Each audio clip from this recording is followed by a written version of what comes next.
Hello, welcome back. I am Dharmendra Kumar.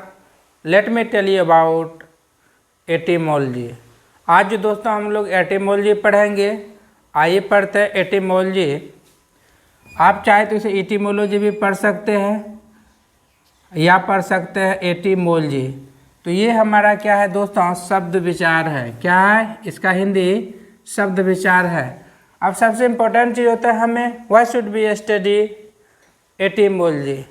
हमें etymology का अध्ययन क्यों करना चाहिए, हमें एटिमोलॉजी का अध्ययन क्यों करना चाहिए. अब ये चीज़ हम लोग दोस्तों सीखते हैं. तो दोस्तों इसका जो डिफिनेशन निकल के आ रहा है एटिमोलॉजी का, the part of English grammar in which different type of words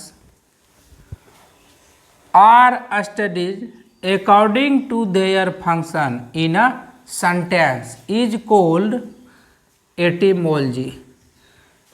दोस्तों इसका जो डिफिनेशन ये निकला, अब इसका हिंदी डिफिनेशन निकलता है. दोस्तों इसका यह हिंदी है. इसका हिंदी है अंग्रेजी व्याकरण का वह भाग जिसमें एक वाक्य में विभिन्न प्रकार के शब्दों का उनके कार्य के अनुसार अध्ययन किया जाता है, शब्द विचार कहलाता है.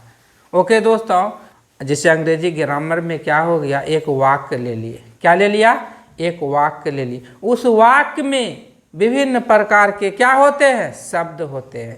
उस वाक्य में विभिन्न प्रकार का क्या होते हैं, शब्द होते हैं. उस शब्द को उनके कार्य के अनुसार से हम लोग अध्ययन करते हैं. जो शब्द जैसा कार्य करता है वैसा उसका हम क्या करते हैं, अध्ययन करते हैं. वही जो अध्ययन करते हैं उसी सब शब्द को हम क्या कहते हैं, एटिमोलॉजी कहते हैं. उसी शब्द को क्या कहते हैं हम लोग, एटिमोलॉजी कहते हैं. पुनः एक बार दोस्तों देखेंगे. कोई हम मान लिया जाए एक वाक्य ले लेते हैं, यानी सेंटेंस ले लेते हैं. क्या ले लेते हैं, सेंटेंस. जब भी पढ़ेंगे हम इंग्लिश ग्रामर में पढ़ेंगे, एक सेंटेंस ले लिए हम.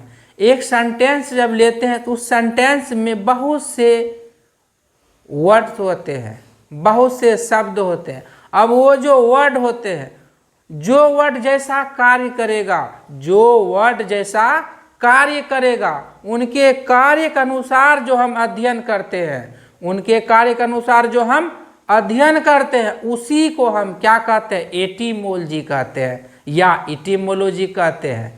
पुनः एक बार दोस्तों देखेंगे. कोई हम वो सेंटेंस लिए. क्या लिए हम, कोई सेंटेंस लिए.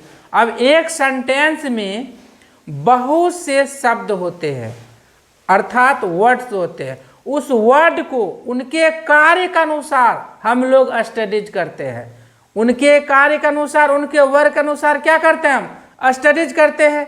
वही स्टडीज जो शब्द को करते हैं उसी को हम क्या करते हैं, एटिमोलॉजी कहते हैं, एटिमोलॉजी कहते हैं. अब ये सवाल उत्पन्न होता है, ये शब्द होते हैं कितने प्रकार के दोस्तों. तो ये शब्द जो होते हैं, यानी ये वर्ड जो होते हैं 8 प्रकार के होते हैं. कितने प्रकार के होते हैं, 8 प्रकार का होते हैं ये शब्द. कितने प्रकार के, 8 प्रकार के ये शब्द होते हैं. यानी एटिमोलॉजी जो शब्द होते हैं कितने प्रकार के होते हैं, ये शब्द कितने प्रकार के होते हैं, 8 प्रकार के दोस्तों होते हैं. एक बार पुनः देखते. कहते हैं the part of English grammar. कहते हैं इंग्लिश ग्रामर का वह भाग in which different type of word, यानी कहते हैं इंग्लिश ग्रामर का वह भाग जिसमें विभिन्न प्रकार का क्या होते हैं, शब्द होते हैं. आर स्टडीज, हम लोग क्या करते हैं, उनका क्या करते हैं, अध्ययन करते हैं. क्या करते हैं भाई, अध्ययन करते हैं. अकॉर्डिंग टू देयर फंक्शन, उनके कार्य के अनुसार अध्ययन करते हैं. किन के अनुसार, उनके कार्य के अनुसार अध्ययन करते हैं हम. सेंटेंस में, इन सेंटेंस, उसी को हम एटिमोलॉजी कहते हैं. क्या कहते हैं दोस्तों, उसी को हम एटिमोलॉजी कहते हैं. अब ये जो शब्द है दोस्तों इंग्लिश ग्रामर में होते हैं कितने प्रकार का, तो दोस्तों ये इंग्लिश ग्रामर में 8 प्रकार का होते हैं. कितने प्रकार के हैं, 8 प्रकार के होते हैं. तो अब चलिए 8 प्रकार के इनको पढ़ते हैं. एक बार पुनः आप इसको देखते हैं हिंदी को पुनः. अंग्रेजी व्याकरण का वह भाग जिसमें एक वाक्य में विभिन्न प्रकार के शब्दों का उनके कार्य के अनुसार क्या करते हैं, अध्ययन किया जाता है। क्या किया जाता है, अध्ययन किया जाता है दोस्तों। क्या किया जाता है, अध्ययन किया जाता है उनके कार्य के अनुसार। किन के अनुसार, उनके कार्य के अनुसार अध्ययन किया जाता है। कार्य के अनुसार अध्ययन किया जाता है, उसे तब क्या कहा जाता है, शब्द विचार कहलाता है। क्या कहलाता है, शब्द विचार कहलाता है। Different type of words are studies. Different प्रकार के शब्द का हम लोग क्या करते हैं, स्टडीज, अध्ययन करते हैं। वही शब्द को हम एटिमोलॉजी कहते हैं। क्या कहते हैं, तो दोस्तों ये जो है हम 8 प्रकार का शब्द लिखे जो इटिमोलॉजी का पार्ट है। जी हाँ, ये इटिमोलॉजी का है एक अंग है। 1 नंबर में यहाँ पे दोस्तों क्या है, नाउन है। क्या है ये दोस्त, क्या है, नाउन है। क्या है, नाउन है। ये हमारा क्या है, प्रोनाउन है। क्या है दोस्तों, प्रोनाउन है। ये हमारा एडजेक्टिव है। क्या है दोस्तों, ये हमारा क्या है, 3 नंबर में एडजेक्टिव है। ये हमारा वर्ब है। क्या है दोस्तों, 4 नंबर में वर्ब है। 5 नंबर में जो है एडवर्ब है। क्या है दोस्तों, ये 5 नंबर में एडवर्ब है। 6 नंबर में प्रीपोजिशन है। क्या है दोस्तों, 6 नंबर में प्रीपोजिशन है। 7 नंबर में कंजक्शन, 7 नंबर में कंजक्शन है दोस्तों। 8 नंबर में इंटरजेक्शन है। क्या है दोस्तों, इंटरजेक्शन है। ओके, अब देखिए ये जो है इस सभी शब्द को, एक इम्पोर्टेंट टॉपिक है इंग्लिश ग्रामर का। ये जो 8 शब्द है, यानी ये जो 8 वर्ड है, इसी 8 वर्ड को पास्ट ऑफ स्पीच भी कहा जाता है। जी हाँ दोस्तों, आपने ठीक सुना। ये जो noun, pronoun, adjective, verb, adverb, preposition, conjunction और इंटरजेक्शन है, इसी को पास्ट ऑफ स्पीच भी कहा जाता है।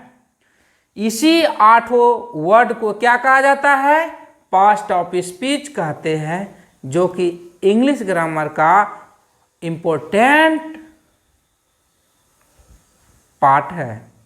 ये जो है हमारा एक पास्ट ऑफ स्पीच का है एक भाग निकल के आया, क्योंकि पास्ट ऑफ स्पीच को हम इटिमोलॉजी भी कहते हैं, या इटिमोलॉजी को पास्ट ऑफ स्पीच का ही एक अंग कहा जाता है दोस्तों। ठीक सुना आपने, इटिमोलॉजी को पास्ट ऑफ स्पीच का एक अंग कहा जाता है। इसीलिए 8 वर्ड जो है, noun, pronoun, adjective, verb, adverb, preposition, conjunction और इंटरजेक्शन, इस सभी शब्द को ही पास्ट ऑफ स्पीच कहा जाता। अभी जो एटिमोलॉजी का है एक पार्ट है दोस्तों, इसे अच्छा से पढ़ना है। ओके दोस्तों, एटिमोलॉजी का जो है वर्ड जो है ये कितने प्रकार के होते हैं दोस्तों, 8 प्रकार के होते हैं। इस 8 प्रकार को क्या कहते हैं, पास्ट ऑफ स्पीच भी कहते हैं। दोस्तों मैं आशा करता हूँ यह वीडियो आपको बहुत ही अच्छा लगा होगा। यदि आप चैनल को सब्सक्राइब नहीं किए हैं दोस्तों, तो चैनल को सब्सक्राइब कर लें एवं बेल आइकन को दबा दें। Keep learning, keep practice, keep smiling. Thank you दोस्तों।